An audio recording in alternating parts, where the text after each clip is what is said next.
The golden afternoon sun streamed through the lace curtains of Grandpa's small wooden house, casting warm patterns on the wooden floor. The smell of freshly baked apple pie filled the kitchen, but for the first time, it didn't bring Alya any joy. She sat at the table, poking at her untouched slice, her lower lip trembling slightly. Grandpa Grigory had forgotten her birthday. Every year, ever since she could remember, he was always the first to congratulate her. He would wake her up with a small wooden toy he had carved just for her. Last year, it was a little horse, the year before, a music box that played a soft melody. But today, he hadn't even wished her a happy birthday. He had just sat in his armchair by the window, staring at the trees outside, as if nothing special had happened.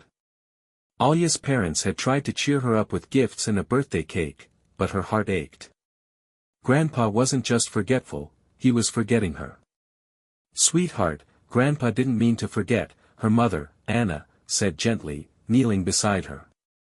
"Yes, he did," Alya mumbled, pushing the plate away. Her father, Ivan, sighed and sat down across from her. "Alya, Grandpa's memory isn't like it used to be. You know that.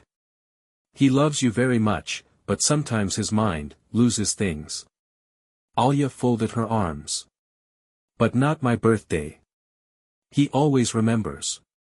Anna exchanged a look with Ivan before brushing a strand of hair from Alya's face. "Come with me," she said softly. Alya followed her mother to the living room, where Grandpa sat in his chair, humming an old tune. His hands rested on his lap, fingers lightly tracing invisible patterns on his knee. "Dad?" Anna said softly. "Do you remember what day it is today?" Grandpa Grigory turned his head slightly, his faded blue eyes looking up at her with mild confusion. "Tuesday." "No, Papa," Anna said, her voice patient. "It's Alya's birthday." Something flickered in his expression, surprise, then a shadow of guilt. His gaze moved to Alya, and for a moment, she saw recognition. But just as quickly, it faded into uncertainty. "Is it today?" he asked. Alya felt a lump in her throat. "Yes," she whispered. Grandpa's hands fidgeted in his lap. "Oh, my dear. I must have," he trailed off, looking away. His forehead creased, as if he were searching his mind for something lost. Tears burned behind Alya's eyes. "You forgot," she said, her voice barely above a whisper. Grandpa opened his mouth, but no words came out. He just looked at her with helpless sorrow. Alya turned and ran to her room, shutting the door behind her. She threw herself onto the bed, hot tears rolling down her cheeks. It wasn't fair. Grandpa had always been the one who remembered everything. He told her stories about her great-grandmother, taught her how to carve wooden birds, and showed her how to whistle with a blade of grass. How could he forget her? Downstairs, she heard muffled voices. Her parents were talking to Grandpa, but she didn't want to hear. She didn't want excuses. She just wanted things to be the way they used to be. The next morning, Alya woke up feeling as if a weight were pressing on her chest. The memory of yesterday still lingered, her birthday, Grandpa's blank expression, the way he had hesitated, searching for words that never came. She dressed quickly and went downstairs, expecting to find him sitting in his usual chair by the window. But the chair was empty. Her father stood by the door, slipping on his work boots. "Grandpa went outside early," he said.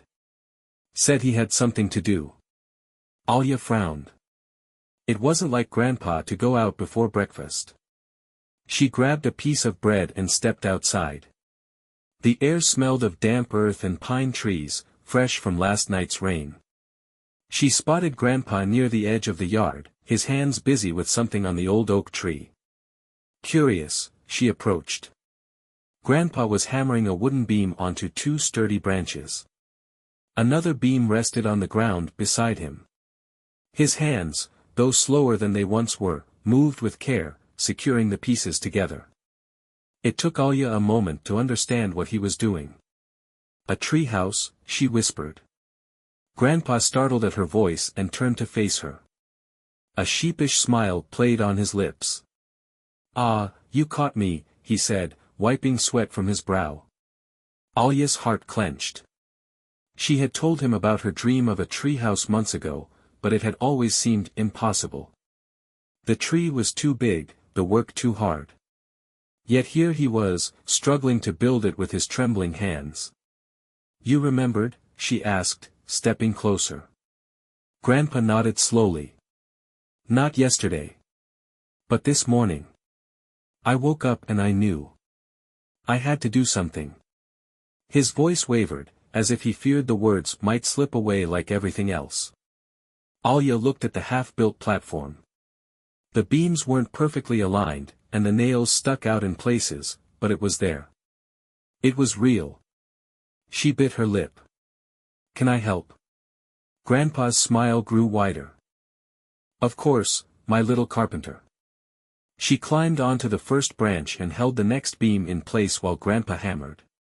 The work was slow, and sometimes he had to pause to remember what came next. But together, they kept going. By the time the sun was high in the sky, the base of the treehouse was steady, strong. Alya sat beside Grandpa on the ground, both of them sweaty and covered in sawdust. She looked at him, not just at the man he used to be, but at the man he still was. His hands were not as steady, and his memory was not as sharp, but his love for her had not faded. She reached for his hand and squeezed it. "Thank you, Grandpa," she said softly. His eyes glistened, and he squeezed back. "I may forget many things, Alya," he murmured. "But not you. Never you." The next few days were filled with quiet laughter, the sound of hammering, and the scent of fresh wood. Alya and Grandpa worked together on the treehouse, slow but steady, adding walls and a small wooden ladder. Grandpa often had to pause, sometimes forgetting where he had left the nails or what step came next, but Alya patiently reminded him each time. One evening, as the sky turned soft pink and orange, Alya climbed up into the nearly finished treehouse and looked out over the yard. From up here, everything looked different, the house, the garden, even the road leading into town. It felt like a secret world, just for her and Grandpa. Grandpa climbed up beside her, breathing heavily from the effort. He sat down and let out a satisfied sigh. "You know," he said, gazing at the horizon, "when I was a boy, I had a treehouse too. Not as nice as this one, though." Alya grinned. "I bet it was amazing." Grandpa chuckled. "It was, in its own way. My brothers and I built it with whatever scraps we could find. It had holes in the walls, and if the wind blew too hard, we thought it might fall over." He paused, his smile fading slightly. "But I remember it so clearly. Strange, isn't it? I forget what I had for breakfast, but I can still feel the rough boards of that old treehouse." Alya's chest tightened. She had spent days upset about him forgetting her birthday, but now she realized something: memories weren't just about dates. They were about moments. And this moment, right now, was one she would never forget. She reached into her pocket and pulled out a small, smooth rock she had found earlier in the yard. With a piece of charcoal, she carefully wrote "Alya and Grandpa" on its surface. Then she set it down in the corner of the treehouse. "What's this?" Grandpa asked. "A memory," Alya said, smiling. Grandpa nodded, his eyes warm. "A good one."